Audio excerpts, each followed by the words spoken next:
ಹೆಬ್ರಿ ನ್ಯೂಸ್ಗೆ ಸ್ವಾಗತ. ಸುದ್ದಿ ವಿವರಗಳು. ಕುಂದಾಪುರ ತಾಲೂಕು ಕನ್ನಡ ಸಾಹಿತ್ಯ ಪರಿಷತ್ನ ತಾಲೂಕು ಸಮ್ಮೇಳನವು ಸಿದ್ದಾಪುರದಲ್ಲಿ ಡಿಸೆಂಬರ್ 8ರಂದು ಕೆ ಕಾಳಾವರ್ಕರ್ ಅವರ ಅಧ್ಯಕ್ಷತೆಯಲ್ಲಿ ಅತ್ಯಂತ ಅದ್ದೂರಿಯಾಗಿ ನಡೆಯಿತು. ಬೆಳಿಗ್ಗೆ ಧ್ವಜಾರೋಹಣ ಆದ ನಂತರದಲ್ಲಿ ಮೆರವಣಿಗೆಯ ಮೂಲಕ ಸಮ್ಮೇಳನ ಅಧ್ಯಕ್ಷರನ್ನು ಕರೆತರಲಾಯಿತು.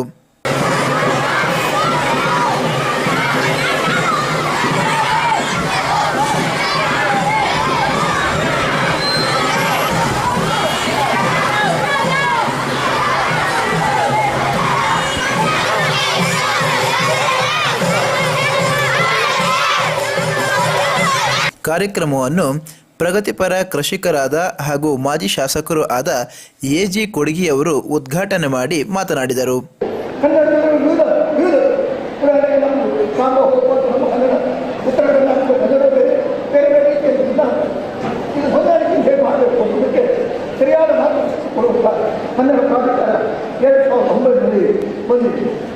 ಅದು ಸರಿಯಾಗಿ ಸರ್ಕಾರ ಈ ವಿಷಯ ಇನ್ನೊಂದಿನ ಕನ್ನಡ ಮಾತನಾಡಿ ಆಡಳಿತ ಭಾಷೆ ಕನ್ನಡ ಇಲ್ಲ, ಇನ್ನೂ ಆಗಿಲ್ಲ.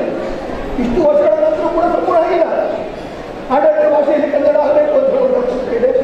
ಸರಿ, ಇವತ್ತು ಆದೇಶ ಪಂಚಾಯತ್ಗಳು ಆದೇಶ ಇಂಗ್ಲೀಷ್ನಲ್ಲಿ ಬರ್ತದೆ, ಸಂಪೂರ್ಣ ಕನ್ನಡ ಇಲ್ಲ.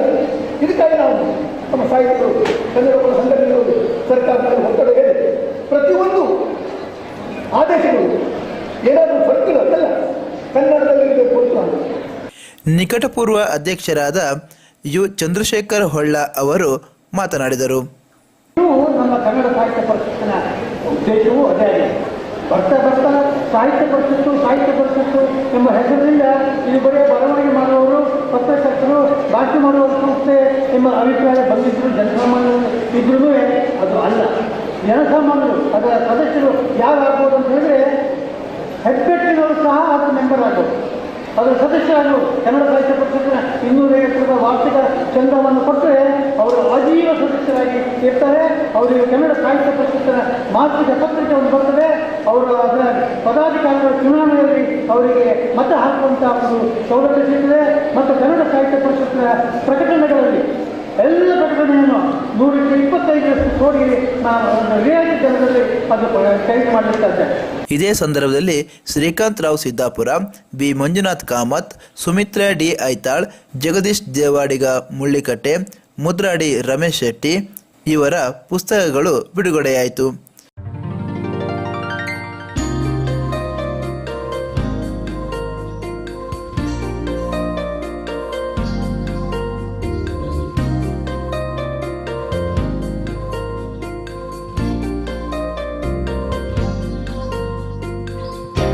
ಪುಸ್ತಕವನ್ನು ಬಿಡುಗಡೆ ಮಾಡಿದ ನೀಲಾವರ ಸುರೇಂದ್ರ ಅಡಿಗ ಅವರು ಮಾತನಾಡಿದರು. ನಾನು ಈ ಪುಸ್ತಕಗಳನ್ನೆಲ್ಲ ಬಿಡುಗಡೆ ಮಾಡಿದ್ದೇನೆ. ಮೊದಲಾಗಿ ಮನದಾಳದ ನೆನಪುಗಳು ಅಂತ ಹೇಳಿ ಮುದ್ರಾಡಿ ರಮೇಶ್ ಕಡ್ರಿ ದೊಡ್ಡಮನೆಯವರ ಪುಸ್ತಕ. ನಾನು ಈ ಪುಸ್ತಕದ ಬಗ್ಗೆ ಮಾತನಾಡಿದ್ದೆ, ಯಾಕಂದರೆ ಈಗ ಬಿಡುಗಡೆ ಮಾಡಿದ ಮೇಲೆ ನಾನು ಈ ಪುಸ್ತಕ ನೋಡಿದ್ದೆ. ಆದರೂ ಕೂಡ ಮುದ್ರಾಡಿ ರಮೇಶ್ ಶೆಟ್ಟಿಯವರ ಕವನಗಳನ್ನು ಅವರ ಬಾಯಿಂದ ವಾಚನ ಮಾಡಲಿಕ್ಕೆ ಕೇಳ್ತೇನೆ. ಅವರೊಬ್ಬ ಆಸಕ್ತಿ ಈ ಇಳೆ ವಯಸ್ಸಿನಲ್ಲೂ ಕೂಡ ಅವರಲ್ಲಿರುವಂಥ ಸಾಹಿತ್ಯ ಆಸಕ್ತಿ ಇದೆಯಲ್ಲ ಅದು ಮೆಚ್ಚುವಂಥದ್ದು. ಹಾಗಾಗಿ ಸಾಹಿತ್ಯ ಪರಿಷತ್ತಿನವರು ಇನ್ನೊಂದು ಅಭಿನಂದಿಸುತ್ತಾರೆ. ಇಲ್ಲಿನ ಗೀತೆಗಳೆಲ್ಲವೂ ಕೂಡ ಸುಂದರವಾಗಿ ಸುಶ್ರಾವ್ಯವಾಗಿ ಹಾಡಲಿಕ್ಕೆ ಸಾಧ್ಯತೆ ಆಗುತ್ತೆ ಅನ್ನೋದನ್ನು ನಾನು ಗಮನಿಸಿದ್ದೇನೆ. ತುಂಬ ಚೆನ್ನಾಗಿ ಬರೀತಾರೆ. ನೋಡಿ, ಈಗ ಪ್ರಥಮ ಪುಸ್ತಕಗಳು ಹೊರಗಡೆ ಬಂದಿದೆ. ಇದೇ ರೀತಿ ಪುಸ್ತಕಗಳು ಇನ್ನು ಮುಂದೆನೂ ಬರ್ತಾ ಇದೆ. ಕನ್ನಡ ಸಾಹಿತ್ಯದಲ್ಲಿ ಪ್ರಸನ್ನವಾಗಿ ಎನ್ನುವಂಥ ಮಾತನ್ನು ಹೇಳಿಕೊಳ್ಳುತ್ತಾರೆ. 10ನೇ ತರಗತಿಯಲ್ಲಿ 125 ಅಂಕಗಳಲ್ಲಿ 125 ಅಂಕವನ್ನು ಪಡೆದ ಕುಮಾರಿ ಪಲ್ಲವಿ ಯು ಶೆಟ್ಟಿ ಇವರನ್ನು ಸನ್ಮಾನಿಸಲಾಯಿತು. ಸಮ್ಮೇಳನ ಅಧ್ಯಕ್ಷರಾದ ಕೆ ಕಾಳಾವರ್ಕರ್ ಅವರು ಅಧ್ಯಕ್ಷೀಯ ಮಾತುಗಳನ್ನು ಆಡಿದರು. ಮಕ್ಕಳ ಸ್ವಾಭಾವಿಕ ಗುಣವನ್ನು ಸ್ಥಿರವಾಗಿರಿಸಿಕೊಳ್ಳಲು ಅವರಿಗೆ ಸಾಧ್ಯವಾಗ್ತದೆ. ಕಲಿಕೆಯ ಒತ್ತಡ ಅವರನ್ನು ಬಾಧಿಸಬಾರದು. ಸಾಹಿತ್ಯದಂಥ ಕಲೆಯ ಹವ್ಯಾಸದಿಂದ ವಿಶ್ರಮಿಸಿಕೊಳ್ಳುವುದನ್ನು ಸಾಧ್ಯವಾಗ್ತದೆ. ಮಕ್ಕಳು ಮಾತೃಭಾಷೆ ಅರ್ಥಾತ್ ಪ್ರಾದೇಶಿಕ ಭಾಷೆಯನ್ನು ಕಲಿಯುವುದಕ್ಕೆ ಮೊದಲೇ ಆಂಗ್ಲ ಮಾಧ್ಯಮ ಶಾಲೆಗಳಿಗೆ ಹೋಗಿದ್ದಾರೆ. ಏನೆಂದರೆ ಅವರು ಮಾತೃಭಾಷೆಯನ್ನು ಕಲಿಯುವುದು ಹೇಗೆ, ಅವರು ಸಾಹಿತಿಗಳಾಗುವ ಬಗೆಯಾದ ಎಲ್ಲರಿಗೂ ತುಂಬ ಗೊಂದಲ ಉಂಟು ಮಾಡಿದೆ. ಈ ಗೊಂದಲವನ್ನು ನಿವಾರಿಸಬೇಕಾದ್ರೆ ಎಲ್ಲ ಮಕ್ಕಳು ಕನಿಷ್ಠ 5ನೇ ತರಗತಿಯವರೆಗೆ ಕನ್ನಡ ಮಾಧ್ಯಮ ಶಾಲೆಗಳಲ್ಲಿ ಕಡ್ಡಾಯವಾದ ಶಿಕ್ಷಣ ಪಡೆಯಬೇಕು. ಮತ್ತು 5ನೇ ತರಗತಿಯವರೆಗೆ ಪ್ರಾಥಮಿಕ ಶಿಕ್ಷಣ ಮತ್ತು ಪೂರ್ವ ಶಿಕ್ಷಣಕ್ಕಾಗಿ ತರಗತಿಗಳನ್ನು ತೆರೆಯಲು ಆಂಗ್ಲ ಮಾಧ್ಯಮ ಶಾಲೆಗಳಿಗೆ ಪರವಾನಗಿ ನೀಡುವುದು ನಡೆಯುತ್ತದೆ. ಸ್ವಾಗತ ಸಮಿತಿಯ ಅಧ್ಯಕ್ಷರಾದ ಡಿ ಗೋಪಾಲಕೃಷ್ಣ ಕಾಮತ್ ಅವರು ಸ್ವಾಗತವನ್ನು ಕೋರಿದ್ದರು. ಹಾಗೆ ಈ ಒಂದು ಸಮ್ಮೇಳನಕ್ಕೆ ಸಮ್ಮೇಳನಾಧ್ಯಕ್ಷರಾಗಿ ನಮ್ಮ ಕುಂದಾಪುರ ತಾಲೂಕಿನ ಹಿರಿಯ ಸಾಹಿತಿಗಳು ಆಗಿರುವಂತಹ ಶ್ರೀ ಕೆ ಕಾಳಾವರ್ಕರ್ ಅವರನ್ನು ನಾವೆಲ್ಲ ಹೋಗಿ ವಿನಂತಿಸಿಕೊಂಡಾಗ ತುಂಬ ಸಂತೋಷದಿಂದ ಒಪ್ಪಿಕೊಂಡು 72 ವರ್ಷದ ಸ್ಥಿರ ಯುವಕರಾಗಿ ನಮಗೆ ತುಂಬ ಒಂದು ಉತ್ಸುಕದಿಂದ ಈ ಕಾರ್ಯಕ್ರಮಕ್ಕೆ ನಾವು ಕರ್ಕೊಂಡಾಗ ಒಪ್ಪಿಕೊಂಡು ಇಲ್ಲಿಗೆ ಬಂದಿದ್ದಾರೆ. ಈ ಸಮ್ಮೇಳನದಲ್ಲಿ ಕುಂದಗನ್ನಡ ಎನ್ನುವ ವಿಷಯದ ಕುರಿತು ಗೋಷ್ಠಿಗಳು ನಡೆಯಿತು. ಪ್ರೌಢಶಾಲಾ ವಿದ್ಯಾರ್ಥಿಗಳಿಂದ ವಿದ್ಯಾರ್ಥಿ ಗೋಷ್ಠಿ ನಡೆಯಿತು. ಮರುಪಯಣ ಅಂತ ಕೇಳ್ಬೋದು. ಕಪ್ಪೆ ಮರಗಪ್ಪೆ ಮೊಟ್ಟೆ ಇಳಿದು ಮತ್ತೆ ನೀರಿಗೆ ಹೋಗುವ ಹಾಗೆ, ಮೊಸಳೆ ಆಳ ತೀರದಿಂದ ಮೊಟ್ಟೆ ಇಡಲು ಮತ್ತೆ ತೀರಕ್ಕೆ ಹೋಗುವ ಹಾಗೆ ಎಲ್ಲ ಸೃಜನ ಕ್ರಿಯೆಗಳಲ್ಲೂ ಕೂಡ ಬಾಲ್ಯಕ್ಕೊಂದು ಪ್ರಯಾಣ ಇದ್ದೇ ಇರ್ತದೆ. ಯಕ್ಷಗಾನ ಪರಂಪರೆ ಮತ್ತು ಆಧುನಿಕತೆ ಎನ್ನುವ ವಿಷಯದ ಕುರಿತು ಸಂವಾದ ನಡೆಯಿತು. ಹೆರಂಜಾಲು ಗೋಪಾಲ ಗಾಣಿಗ ಮತ್ತು ರಾಘವೇಂದ್ರ ಆಚಾರ್ಯ ಜನಸಾಲೆ ಇವರಿಂದ ಯಕ್ಷಗಾನ ಗಾನ ವೈವಿಧ್ಯ ನಡೆಯಿತು.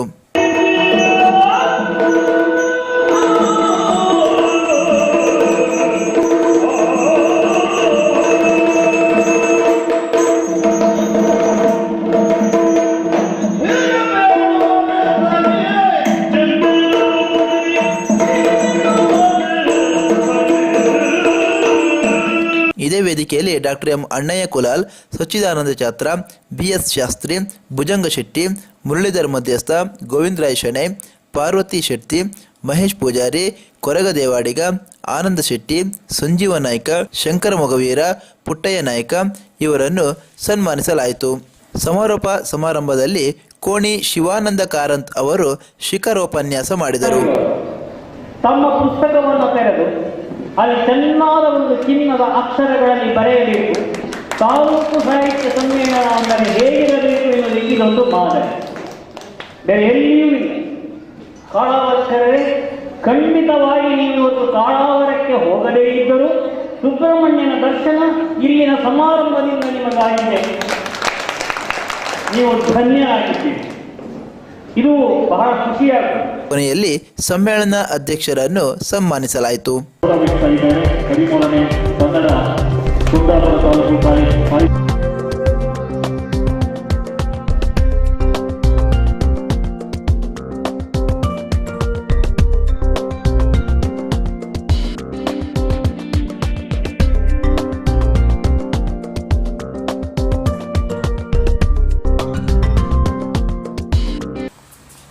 ಹೆಬ್ರಿ ವಲಯ ಮಟ್ಟದ ಪ್ರೌಢಶಾಲಾ ವಿದ್ಯಾರ್ಥಿಗಳ ಪ್ರತಿಭಾ ಕಾರಂಜಿಯು ಶಿವಪುರ ಪ್ರೌಢಶಾಲೆಯಲ್ಲಿ ಡಿಸೆಂಬರ್ 6ರಂದು ನಡೆದಿದ್ದು, ಅದನ್ನು ಜಿಲ್ಲಾ ಪಂಚಾಯತ್ ಸದಸ್ಯ ಮಂಜುನಾಥ್ ಪೂಜಾರಿ ಅವರು ಉದ್ಘಾಟಿಸಿದರು. ಉದ್ಘಾಟನೆ ಬಳಿಕ ಅವರು ವಿದ್ಯಾರ್ಥಿಗಳನ್ನು ಉದ್ದೇಶಿಸಿ ಮಾತನಾಡಿದರು.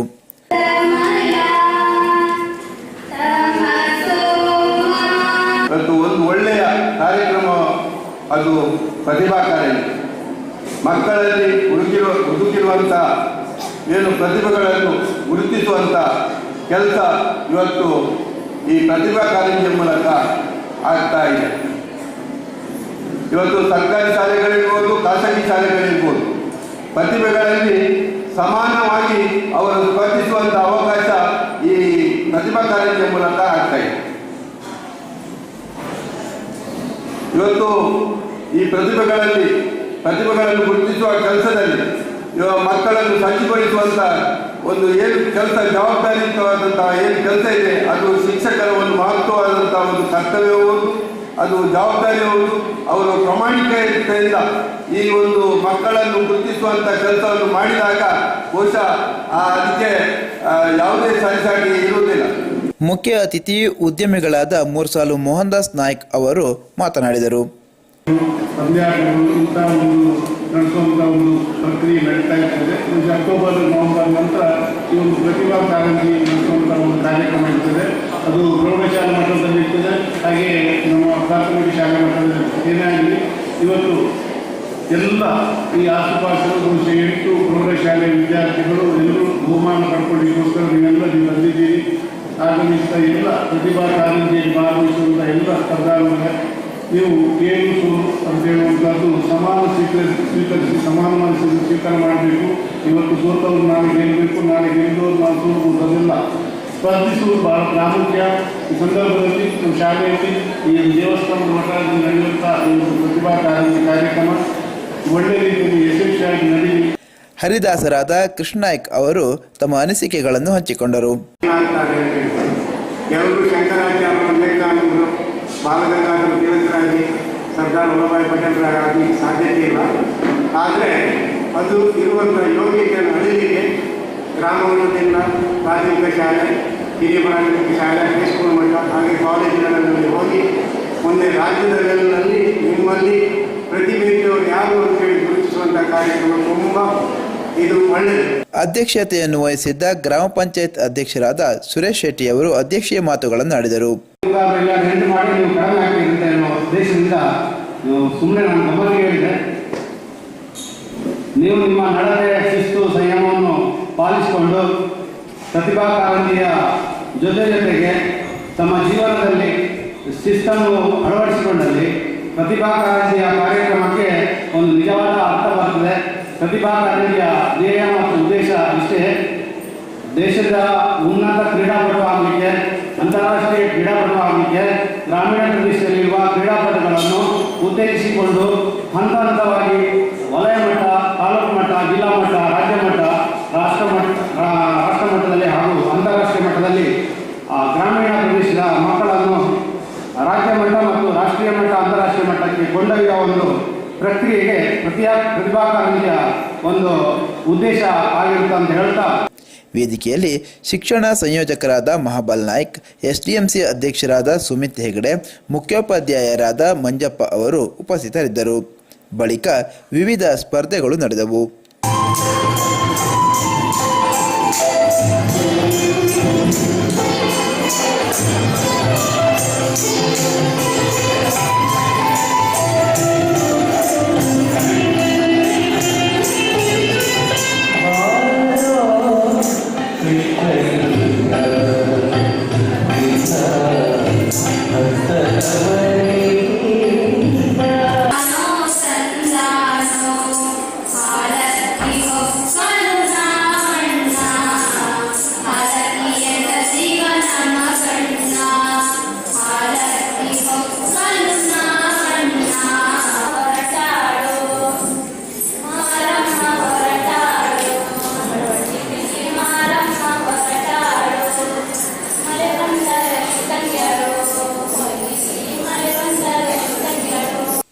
ಇತಿಹಾಸ ಪ್ರಸಿದ್ಧ ಬೆಳಗುಂಡಿ ಶ್ರೀ ಮಹಾಲಿಂಗೇಶ್ವರ ದೇವಸ್ಥಾನದಲ್ಲಿ ಕಾರ್ತಿಕ ದೀಪೋತ್ಸವವು ಆಡಳಿತ ಧರ್ಮದರ್ಶಿ ಅಶೋಕ್ ಕುಮಾರ್ ಶೆಟ್ಟಿ ಅವರ ನೇತೃತ್ವದಲ್ಲಿ ನಡೆಯಿತು.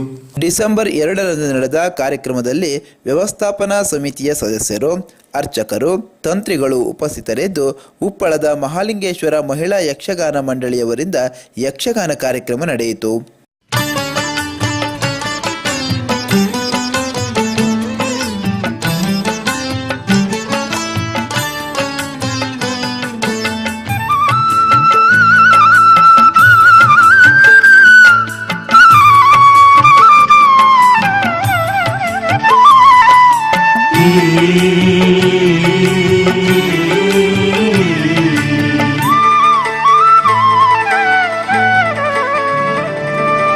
ಸೋಮವಾರ ಬಂದಿತೆಂದರೆ ಶಿವನ ಪೂಜಿಸು, ಸೋಮನಾಥೇಶ್ವರನ ಒಲವನ್ನು ಗಳಿಸು. ಸೋಮವಾರ ಬಂದಿತೆಂದರೆ ಶಿವನ ಪೂಜಿಸು, ಸೋಮನಾಥೇಶ್ವರನ ಒಲವನ್ನು ಗಳಿಸು, ಒಲವನ್ನು ಗಳಿಸು.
ಪ್ರವೇಶ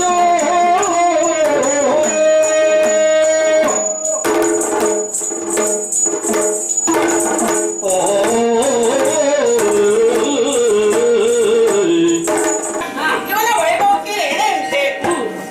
ಬೇಕಾದಲ್ಲಿ ಬೇಕಾದ ವಸ್ತುಗಳನ್ನು ಪಡೆಯುವಂತಹ ಸೇವಕರಿಂದ ಕೂರುವುದಕ್ಕೆ ಮುದ್ದುರತ್ತದೆ ಬೆಳೆಯುವಂತಹ ಬಂಗಾರದ ಪೀಠ ಕರ್ಣ, ನಡೆದಾಡುವುದಕ್ಕೆ ಆನೆಗಳು, ಕುದುರೆಗಳು, ರಥಗಳು, ಇಂತಹ ಅದ್ಭುತವಾದ ವೈಭವದಿಂದ ಮೆರೆದಾಡುತ್ತಿರುವ ಈ ದುರ್ಯೋಧನ ಬಗ್ಗೆ ತನ್ನ ಅಭಿಪ್ರಾಯವೇನು ಕರ್ಣ?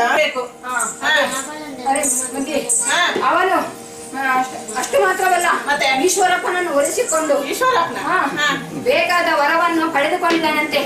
ಅಷ್ಟು ಮಾತ್ರವಲ್ಲ, ಅವನಿಗೊಬ್ಬ ಜರಾಸಂಧನೆಂಬ ಮಿತ್ರನಿದ್ದನಂತೆ. ನೀವು ಮತ್ತು ಕರ್ಣ ಹಾಗೂ ಮಿತ್ರರು, ಹಾಗೆ ಅವನು ಜರಾಸಂಧನ ಮಿತ್ರನಂತೆ. ಹೆಬ್ರಿ ಸಮೀಪದ ಕುಚ್ಚೂರಿನ ಮಾತ್ಕಲ್ಲು ಕಂಬಳವು ಡಿಸೆಂಬರ್ 3ರಂದು ಅತ್ಯಂತ ವಿಜೃಂಭಣೆಯಿಂದ ನಡೆಯಿತು. ಈ ಕಾರ್ಯಕ್ರಮದಲ್ಲಿ ಕಂಬಳ ಸಮಿತಿಯ ಅಧ್ಯಕ್ಷರಾದ ನಿತ್ಯಾನಂದ ಭಟ್, ದಕ್ಷಿಣ ಕನ್ನಡ ಹಾಲು ಉತ್ಪಾದಕರ ಸಂಘದ ನಿರ್ದೇಶಕರಾದ ನೀರೇ ಕೃಷ್ಣ ಶೆಟ್ಟಿ, ದಕ್ಷಿಣ ಕನ್ನಡ ಜಿಲ್ಲಾ ಕಂಬಳ ಸಮಿತಿಯ ಕಾರ್ಯದರ್ಶಿ ಗುಣಪಾಲ್ ಕಡಂಬ, ಕೊಚ್ಚೂರು ದೊಡ್ಮನೆ HR ಶೆಟ್ಟಿ, ಕೊಚ್ಚೂರು ಬಾಲಕೃಷ್ಣರಾವ್, ಬಾರ್ಕೂರು ಶಾಂತಾರಾಮ್ ಶೆಟ್ಟಿ, ಬಿ ಕರುಣಾಕರ್ ಶೆಟ್ಟಿ, ಹೆಬ್ರಿ ನ್ಯೂಸ್ನ ಗೌರವ ಸಲಹೆಗಾರರಾದ ಕಿರಣ್ ತೋಳಾರ್, ನಿತ್ಯಾನಂದ ಶೆಟ್ಟಿ, ಪ್ರಸಾದ್ ಶೆಟ್ಟಿ ಮತ್ತಿತರರು ಪಾಲ್ಗೊಂಡಿದ್ದರು. 46 ಜೋಡಿ ಕೋಣಗಳು ಕಂಬಳದಲ್ಲಿ ಪಾಲ್ಗೊಂಡಿದ್ದು, ಕಂಬಳದ ಸನ್ನಿವೇಶವನ್ನು ಕಿರು ಹೆಲಿಕಾಪ್ಟರ್ ಮೂಲಕ ಸೆರೆ ಹಿಡಿಯುತ್ತಿದ್ದುದು ಜನರಿಗೆ ಒಂದು ಕೌತುಕವಾಗಿ ಕಾಣಲ್ಪಟ್ಟಿತು.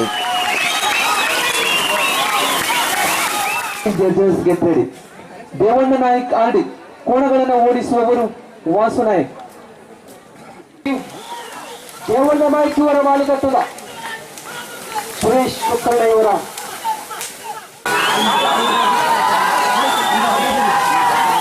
ಪರವಾಗಿ ತುಂಬ ಹೃದಯದ ಸ್ವಾಗತವನ್ನ ಬಯಸ್ತಾ ಇದ್ದೇವೆ. ಅವರಿಗೆ ಸುಧಾಕರ್ ಶೆಟ್ಟಿ ಅವರು ಹೂವನ್ನು ನೀಡುವುದರ ಮೂಲಕ ಸ್ವಾಗತಿಸುವವರು ವಿನಂತಿಸ್ತಾ ಇದ್ದೇವೆ.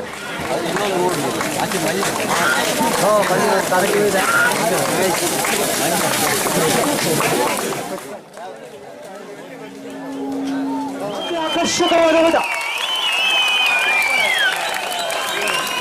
ಮುಗಿದ ಮುಟ್ಟಿದ ನಂತರದಲ್ಲಿ ಕೋಣಗಳನ್ನ ಹೊಡಿಬಾರ್ದು, ಅವುಗಳಿಗೆ ಹಿಂಸೆಯನ್ನ ನೀಡಬಾರ್ದು.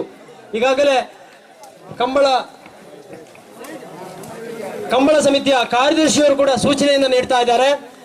ಕೋಣಗಳಿಗೆ ಹಿಂಸೆಯನ್ನ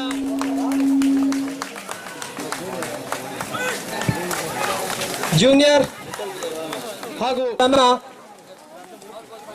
ಕಂಬಳ ಗದ್ದೆಗೆ ಇಳಿಸಬೇಕು. ಪ್ರಾಯೋಗಿಕ ಓಟವನ್ನ ಈಗಾಗಲೇ ನೀಡ್ತಾ ಇದೆ.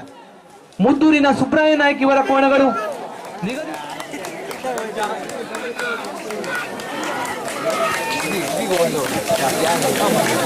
ಹಾಗೂ ಸಂಘಟಕರ ಪರವಾಗಿ ಪ್ರೀತಿಪೂರ್ವಕವಾಗಿ ಸ್ವಾಗತಿಸಿಕೊಳ್ತಾ ಇದ್ದಾವೆ. ಇತರ ಕೋಣಗಳಿಗೆ ಯಾರು ಹೊಡಿಬಾರ್ದು.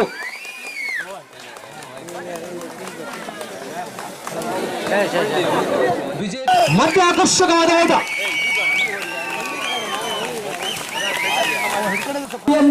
ಬಿಟ್ಟು ಆಕಾಶದೆತ್ತರಕ್ಕೆ ನಡೀತಾ ಇದೆ. ನಮ್ಮೆಲ್ಲರನ್ನ ಛಾಯಾಗ್ರಹಣ ಮಾಡ್ತಾ ಇದೆ. ಜೊತೆಗೆ ಇಡಬೇಕು, ನಂತರ ಟ್ರಯಲ್ಗೆ ಅವಕಾಶವನ್ನ ನೀಡುವುದಿಲ್ಲ. ಜೂನಿಯರ್ ಹಾಗೂ ಸೀನಿಯರ್ ವಿಭಾಗದ ಪದ ನೀಡಬೇಕಾಗ್ತದೆ.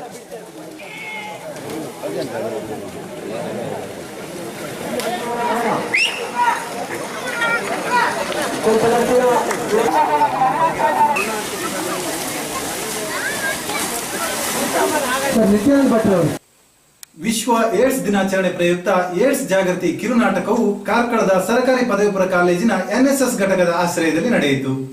ಕಾರ್ಯಕ್ರಮವನ್ನು ಪ್ರಾಂಶುಪಾಲರಾದ ಮಾಧವ್ ಭಟ್ ಅವರು ಉದ್ಘಾಟಿಸಿದ್ದು, ಅತಿಥಿಗಳಾಗಿ ಕಾರ್ಕಳ ಸರ್ಕಾರಿ ಆಸ್ಪತ್ರೆಯ ನಳಿನಿ ಪಾಲ್ಗೊಂಡಿದ್ದರು. ನಾಟಕವನ್ನು ಉಪನ್ಯಾಸಕ ಸುರೇಂದ್ರ ಮೋಹನ್ ಅವರು ನಿರ್ದೇಶಿಸಿ ನಟಿಸಿದ್ದರು.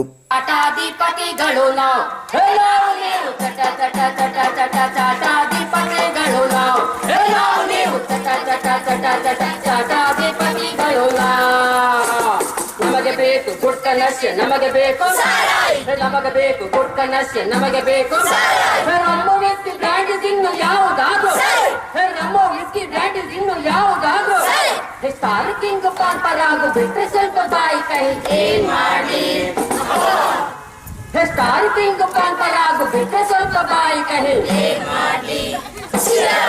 ಚಟ ಚಟ ಚಟ ಚಟ ಚಟ ಚಟ ಚಟ ಚಟ ಚಟ ಪದೆಗಳು ನಾವು ನೀವು ಚಟ ಏನು ಸಿರಿಂಜ್ ಚೇಂಜ್ ಮಾಡಲ್ವಾ? ಸಿರಿಂಜ್ ಚೇಂಜ್ ಮಾಡೋದಾ?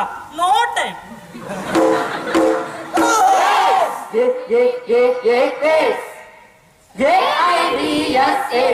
ಸರ್ವರಿಗೂ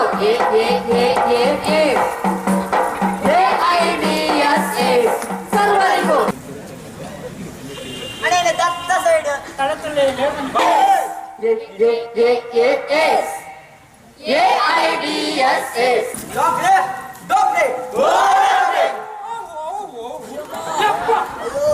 ಏನ್ರಿ ಮುಖ ಮುಖ ನೋಡ್ತಿದ್ರೆ ಇಷ್ಟೊಂದು ರಕ್ತ ಆಗ್ತಾ ಇದೆ. Not blood urgent. ಗ್ರೂಪು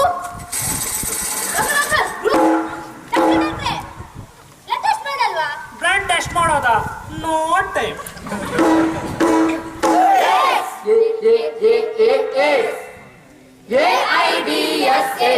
ಸರ್ವರಿಗೂ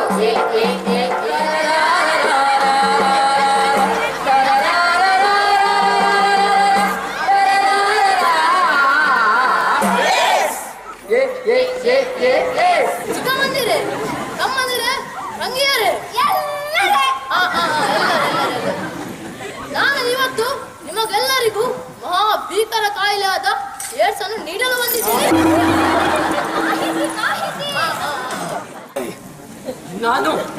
ನಾನು ಇಷ್ಟು ಬೇಡ್ಕೊಂಡೆ.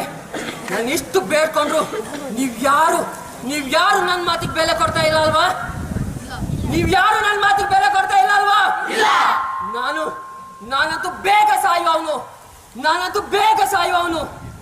ನಾನು ಸಾಯುವುದಕ್ಕೂ ಮೊದಲು ನನ್ನ ಮೈಯಲ್ಲಿರುವ ರೋಗಾಣುವನ್ನು ಇಲ್ಲಿರುವ ಕೆಲವರ ಮೈಗಾದ್ರೂ ಹರಡುವ ಹಾಗೆ ಮಾಡಿ ಆ ಮೂಲಕ ಇಡೀ ಸಮಾಜ ಹಾಳಾಗುವಂತೆ ಮಾಡುತ್ತೇನೆ. ಡಿಸೆಂಬರ್ 2ರಂದು ಮಣಿಪಾಲದ ಖಾಸಗಿ ಆಸ್ಪತ್ರೆಯಲ್ಲಿ ಚಿಕಿತ್ಸೆ ಫಲಕಾರಿಯಾಗದೆ ನಿಧನರಾದ ಹೆಬ್ರಿಯ ಖ್ಯಾತ ಉದ್ಯಮಿ ರಾಧಾಕೃಷ್ಣ ನಾಯ್ಕ್ ಅವರ ಆತ್ಮಕ್ಕೆ ಶಾಂತಿಯನ್ನು ಕೋರಿ ಮತ್ತು ಮೃತರ ಕುಟುಂಬಿಕರಿಗೆ ಸಾಂತ್ವನವನ್ನು ನಮ್ಮ ಗೌರವ ಸಲಹೆಗಾರರಾದ ಎಚ್ ಮೋಹನ್ದಾಸ್ ನಾಯ್ಕ್ ಅವರು ಕೋರಿದ್ದಾರೆ. ಖ್ಯಾತ ಉದ್ಯಮಿ, ಖ್ಯಾತ ಸಮಾಜ ಸೇವಕ ಹಾಗೂ ಸರ್ವಜನಪ್ರಿಯ ವ್ಯಕ್ತಿಯಾದಂಥ ರಾಧಾಕೃಷ್ಣ ನಾಯ್ಕರವರು ಅಕಾಲಿಕವಾಗಿ ನಿನ್ನೆ ನಿಧನರಾದರು. ಸೋಮವಾರ ಸಾಯಂಕಾಲ ಆಸ್ಪತ್ರೆಯಲ್ಲಿ ಚಿಕಿತ್ಸೆ ಫಲಕಾರಿಯಾಗಿದೆ ನಿಧನರಾದರು. 62 ವರ್ಷ ಪ್ರಾಯದವರು ಹೆಬ್ರಿಯಲ್ಲಿ ಹಲವು ಉದ್ಯಮಗಳನ್ನು ಸ್ಥಾಪಿಸಿ ಆ ಮೂಲಕ ಜನಪ್ರಿಯತೆಯನ್ನು ಗಳಿಸಿದ್ದರು.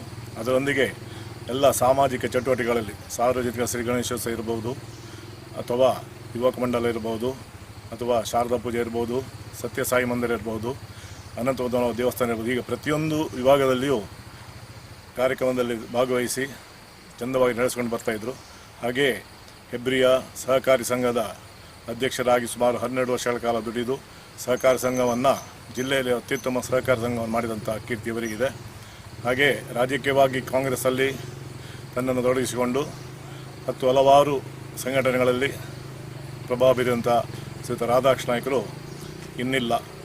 ಇವರ ಅಗಲುವಿಕೆ ನಮಗೆಲ್ಲ ದುಃಖವನ್ನು ತಂದಿದೆ. ಈ ದುಃಖವನ್ನು ತುಂಬಿಸಿಕೊಳ್ಳುವಂಥ ಶಕ್ತಿ ಅವರ ನೆಂಟರಿಷ್ಟರಿಗೆ ಹಾಗೂ ಎಲ್ಲ ಮಿತ್ರರಿಗೆ ದೇವರು ಕರುಣಿಸಲಿ ಎಂದು ಈ ಸಂದರ್ಭದಲ್ಲಿ ಹಾರೈಸುತ್ತೇನೆ. ಇಲ್ಲಿಗೆ ಹೆಬ್ರಿ ನ್ಯೂಸ್ ಮುಕ್ತಾಯಗೊಂಡಿದೆ. ಮುಂದಿನ ಹೆಬ್ರಿ ನ್ಯೂಸ್ನೊಂದಿಗೆ ಮತ್ತೆ ಭೇಟಿಯಾಗೋಣ. ವಂದನೆಗಳೊಂದಿಗೆ ರೋಹಿತ್ ಕುಮಾರ್ ಶೆಟ್ಟಿ, ಹೆಬ್ರಿ.